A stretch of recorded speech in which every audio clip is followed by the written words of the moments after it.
អាណាទៀតបាទដល់កម្មជាប្រលឹងទៅរ៉ានេះខ្ញុំយើងប្រព្រឹត្តអស់ហើយដល់ដល់ខ្លួនទៅហើយចូលដៃមកខ្លួនហើយជ័យយកមកមកជាតិ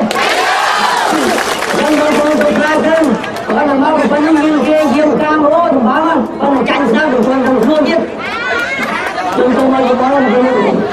និយាយទៅដល់ដល់ទៅធៀមដល់នឹងទេយើងយកទៅធៀមមកធៀមគុំទៅខាតាមនេះខ្ញុំគេអីយើងមិនឆ្លៃទេតែខ្ញុំចង់បានសូមអញ្ជើញថាពេលដែលយើងខ្ញុំដើរ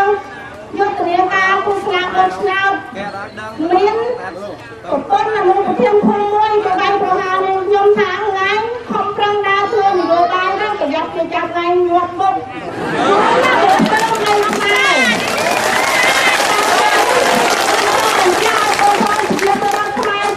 អានបានដល់ថា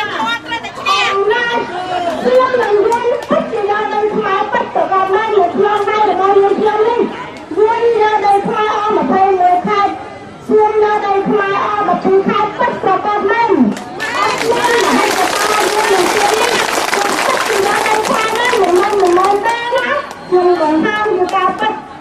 ខ្ញុំរកឃើញសបាយនេះក៏វាស៊ីចិត្តអស់ហើយអញ្ចឹងខ្ញុំសូមតាមលើប្រធានទាំងពីរថាតាមខ្លាយនៅ24ខែនឹងប្រព្រឹត្តបរិយាខ្មារបស់ព្រៀងនេះផ្ញើលើអាដាមទាំងពីរហើយចាមិនឲ្យចូលតាមជាដាច់ខាតមិនឲ្យចូលរួមជាដាច់ខាតព្រោះលោកភូមិយើងចូលនេះខ្ញុំជាពលគម្រោងរបស់គណៈបកប្រជាជនឥឡូវឃើញយើងខ្ញុំឈ្នះគណៈបកសង្គ្រោះជាតិ